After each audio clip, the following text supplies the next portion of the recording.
Hey guys, welcome back to the Carla and Crappy Show. We could call this week 6, even though it's not the 6th episode we've done. We could call this the baseball edition because Carla and I both have baseball teams that are working their way into the rest of the postseason. Although my Indians are losing 3-0 as we're actually taping this, and I'm going to have to turn the TV off if I want to actually pay attention to anything that we're doing here. Carla, what did you think about the Pirates game last night? It made me really wish I was at PNC Park. That's for sure. No kidding. Yeah, crazy. I literally sat in front of my TV for the entire night, which is interesting because my significant other is a Reds fan, so that made last night for really interesting television. Yeah. There was actually a graphic made, and it's on my Facebook page, or I'll post on Twitter or something once this show goes live. That was a house divided, and it was a picture of the two of us in PNC Park, and it was quite well done. Thank you, Braden. If you're watching, thank you. It was pretty funny. Thank you, Braden. Braden's David's show co-host on the podcast. So okay. So we took a pretty good ribbing about that, but. Hey, my philosophy is that I actually have time to watch baseball this weekend, and the people covering college football, Sure. And we've waited 21 years. 21 years. Absolutely. There's no question. So it was great to see the city looking great, and the blackout was awesome. And there were 40,000 people there. I must have known 20,000 of them based on the number of pictures that were in my Facebook feed this morning. Like, you were at the game? No kidding. That was fun. Yeah. Pretty awesome. I'm pumped for tomorrow. I can actually watch games 1 and 2. I saw a lot of people complaining about the times on that. It actually works out well. I can watch both of them, so I'm pumped. I'm ready to go, and wish I could go to St. Louis. It's only a 4.5-hour drive from here, and it's so tempting to just say, you know what, forget it. I'm going to St. Louis. So, okay. Who knows? Well, this is my best opportunity in my life so far. To get what would be my baseball dream, which would be a Cleveland Indians Pittsburgh Pirates World Series. I am a Pirates fan, but these are my boys since from way back. It would be fun to have a World Series that no one else in the country absolutely gave a damn about. I mean, the television ratings would be horrible. But Ohio and Northern Ohio and Western Pennsylvania would be absolutely out of control if this were ever to happen. And I'm hoping the Indians can find a few more runs here tonight and get started with their series in Boston, so we can actually make this happen. But in the meantime, there is actual college football happening on Saturday. Actually, kind of tough to find interesting games, although we've come up with a slate of 4 that would definitely be worth watching, starting with the surprising, the 4-0, the number 25 Maryland Terrapins, opening their ACC season, their final ACC season, at Florida State. Florida State is a 15-point favorite, as you might expect. But hey, surprising Terrapins, undefeated. Carla, what do you think? Yeah, and what's even more impressive about them right now is the fact that they blanked West Virginia. And how big does that win look right now? That's a big one. Yeah, especially after West Virginia went out and knocked off a ranked Oklahoma State opponent, which, we talked in the preseason that, we picked Oklahoma State to be like 1-2 in the Big 12, and now all of a sudden they have a loss to West Virginia. So yeah, it's kind of interesting to see that Maryland is 4-0. Who knew? And this is also Florida State's first real test of the season. Neither of these teams are really, Maryland's played West Virginia. Florida State really hasn't played anybody. I'm sorry, Pitt. Florida State really. Pitt doesn't count. Yeah. I'm sorry. It wasn't a pretty game. Just think back to that game. It wasn't pretty. Pitt had a great first quarter in that game. They did. Yeah, they had a great first quarter, great first series, and then it was snooze fest the rest of the way. Mm-hmm. But what's interesting about this game is the fact that this does have potential on paper to be an upset, because Florida State has Clemson next week. So this is that classic, oh, look, here's a good team coming into town. Are they looking ahead to Clemson? If this game is close in the first half or close even into the third quarter, that would not surprise me one bit. But I think looking at these two teams statistically, you've got Jameis Winston, who already has 1,000 yards passing. Florida State's going to win this game. If this game was in Maryland, I would say put this game on upset alert. Yes. But it's not. It's in Florida. Florida State will win this game, but I think it could be interesting. I wonder about the potential for Winston getting rattled early. Particularly Maryland has a solid defense against iffy kind of competition. Although shutting out West Virginia is a good thing no matter what the season. But the number that is most striking is 0, and that is the number of times that the Terrapins have won at Campbell Stadium. For our mutual friend JD, boy, I wish there was a real possibility of an upset here, but I'm just not seeing it. I think Florida State wins this one, and 2 touchdowns. That sounds about right. Next, we have you have a team in Arizona, you have a team in South Bend, Indiana, and we're making them play in Dallas. And okay, fine. Arizona State is a 5.5-point favorite over the Fighting Irish. What do you see happening with this one? Well, talk about riding high into a game. I mean, Arizona State, they can literally take claim to the fact that they were the ones that helped fire Lane Kiffin. Which will make up for the awful helmets they're going to be wearing this weekend. Yes, yeah, the Arizona State Fighting Bowling Balls, as I tweeted, because I mean they do. I'm sorry, they look like bowling balls. I can't get past that. Yeah, sorry. I mean the uniform stuff. I don't know. Between Virginia Tech last week. Maybe they could put a little Lane Kiffin sticker on the side of those helmets to dress them up a little bit. Yeah. The bowling balls against the Golden Domers. This is awesome. I guess in Dallas of all places. Whatever. But yeah, this is kind of one of those things that with Arizona State, okay, yeah, they went and knocked off USC. That was huge. I mean, and they're riding high into this game. Can they do it 2 weeks in a row? 2 very high-profile games back to back.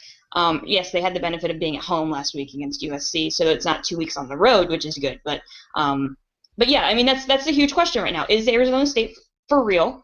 And can they pull this together 2 weeks in a row? But they're one of the best offenses in the nation. They're averaging over 44 points per game and more than 500 yards total offense. That's crazy. And Notre Dame's reeling at the moment, to be perfectly blunt. They've been inconsistent all season long. They've lost to both their ranked opponents that they've faced. Although the one thing that you would give to Notre Dame is playing on that big stage. They're comfortable in those sorts of environments. They've done it for years. Arizona State, I mean, is this the largest venue they've ever played in, and the largest, other than a bowl game? And they haven't played in any big bowl games anytime recent memory. So you've got to think maybe the lights would be a little bit intimidating for Arizona State, but I think you've got to go with the Sun Devils or the Fighting Bowling Balls or whatever we're going to call them this week. I think they win this game. We'll get the Arizona State Kiffin Killers. How's that? Would that be good? I like that even better. I think. And so do my friends in East Tennessee.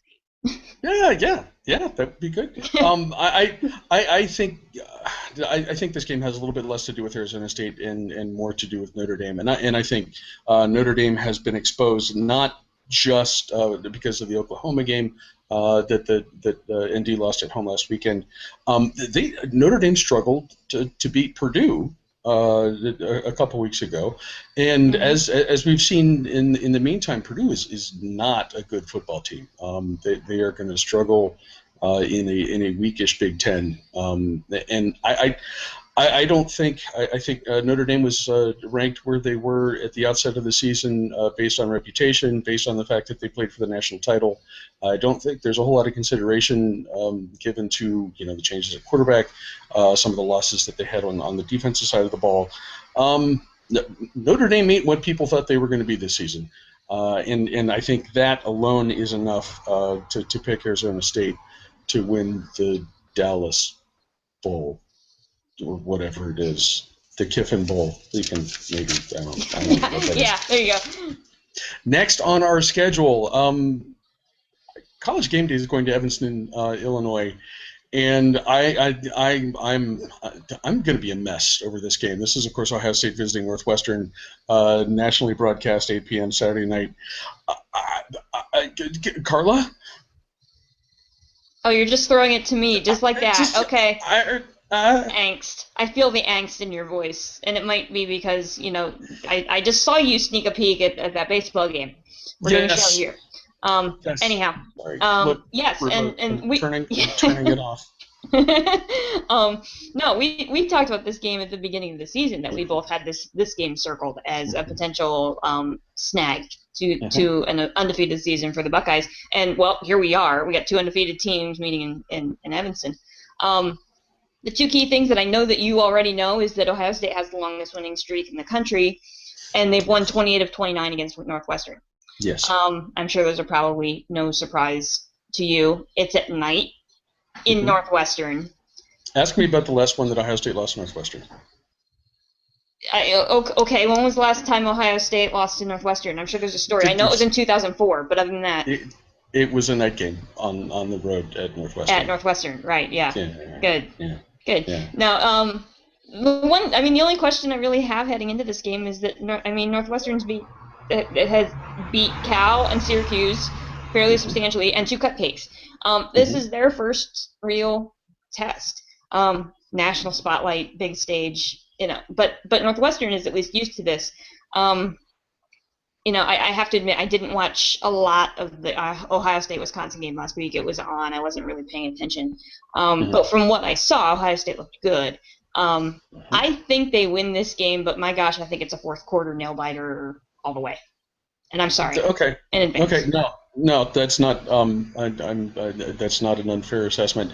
I came away from the Wisconsin game thinking, okay, this Ohio State offense can be as good as we expected it to be. That was really the first game that they played against a solid defense, and I was impressed with what the Buckeyes were able to do. Wisconsin's ability to throw the ball last weekend makes this weekend awfully uncomfortable. I was impressed with the Ohio State run defense, but a pass defense that was a little shaky at times. Actually got shakier with the ankle injury to Christian Bryant, who's done for the season, senior safety for Ohio State. What I see with this game is sort of the same thing that I saw before the season began, and that is a lot of offense. I don't think, however, I think Ohio State's defense is going to be enough to slow down the Wildcats a little bit. I don't think if we get into a shootout in the end, and this could come down to the end, but I don't think Northwestern is going to be able to keep up. I'm hopeful anyway, but of course I'm picking the Buckeyes. I'm stunned by that, by the way. Yeah, I know. Sorry, I should have. There should be like a spoiler alert on the screen or something. I admit to struggling with this game. With our last game, Washington at Stanford. The tree is a 7.5 point favorite. I'm going to let you start, as I always do, because frankly, I'm still making up my mind about what I'm going to pick here. Yeah, this is another one of the same thing. All four of our games really could go either way. You can argue both sides until you're blue in the face on any of these games. What's worth reminding everybody is that this game was just 17-13 last year as a Stanford win. And we talked about Washington during week one when they played Boise about how the Washington offense was that offense last year that all the pieces were there and you just couldn't figure out why they didn't put them together. Well, guess what? They figured it out. And they've had four really good performances, including wins over. I'm sorry, I'm cheating looking at my notes. They've won. They have wins over Boise, which was impressive in week one, Illinois, and Arizona. Not necessarily cupcakes. Arizona is going to be right in the mix in the South, we think. I've been impressed with Illinois so far this season. Yeah, and Illinois. Yeah, exactly. Illinois looked pretty good. I think this is a more prepared. Sarkisian's got these guys playing. Is the rumor of Sarkisian to USC going to be a distraction this week? It's the Pac-12. Crazier things have happened. Yeah, especially and it's a late night game. But the key here, and statistically they're evenly matched. Kevin Hogan, which again we talked about this preseason, I judged the decision as being the wrong decision when they moved to him last year. He's now 9-0 as a starter with a Rose Bowl win. And the game is in California. It's at Stanford. You put this game in Washington, and this is another one of those. Circle this one as a potential upset alert. But I think the fact that it's going to be played in Washington or going to be played in California, excuse me. I think you've got to lean Cardinal in this one. I just think the experience is there. It's hard to go against what Stanford has built, especially if they're not really missing anything this week. I think you've got to go Stanford, but man, that's gonna be a game that's gonna be worth staying up for. That's a late kick for the East Coast. So get your caffeine at 5:00 to stay up for that game because that's gonna be a good one. I'm gonna be up. So I might as well stay up and watch that one. I'm gonna go you one better on the location where this game happens. If this was a home game for the Huskies, I'm picking them right now. And the reason that I might, I still haven't made up my mind. Washington's defense has been lights out this season, and as you pointed out, their early schedule has not been filled with the cupcakes that you typically see in September. The fourth in the country in scoring defense, and Stanford's has looked solid, but not overwhelming. Yeah. I think if Washington's defense can step up, they could make this a really tough game, even on the road. And I'm picking Washington. Okay. It's a total crapshoot, but I'm just as I look at these two teams and what they've done so far, I think if the Huskies can get something going early, this could turn into a real problem for Stanford, and Washington can pull this out. When was the last time Stanford played from behind? That would be a great stat to look up. I should have looked that up. If Washington can jump out to a 14-point lead, how does Stanford react? I know Kevin Hogan hasn't played from that position before. True. That could be huge if they could jump out to an early lead. Who knows? I like your pick too. I went with Stanford as my Pac-12 champion, so I've kind of got to ride them right now. I know, I think I did the same thing. And it's long been established that you're actually smarter about this stuff than I am. No, I'm but not. I live with somebody who's smarter at this stuff. Yeah. No. Okay. Well, you can work that however you want to. We'll see. We'll see. That's just a feeling I got. And that is our 4 games for a week, whatever this is. Thank you guys very much for watching. 6 minus 3 plus 2 or something. I don't know. Math is hard. You just fried my journalism major brain. Math is hard. Baseball. Go Bucks. Baseball. Go Bucks. Go Tribe. Yeah. Go other Bucks on Saturday night. Thank you guys for watching, and we will see you again next week.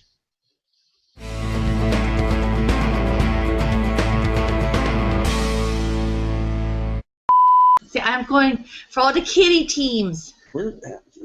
That's not good for you.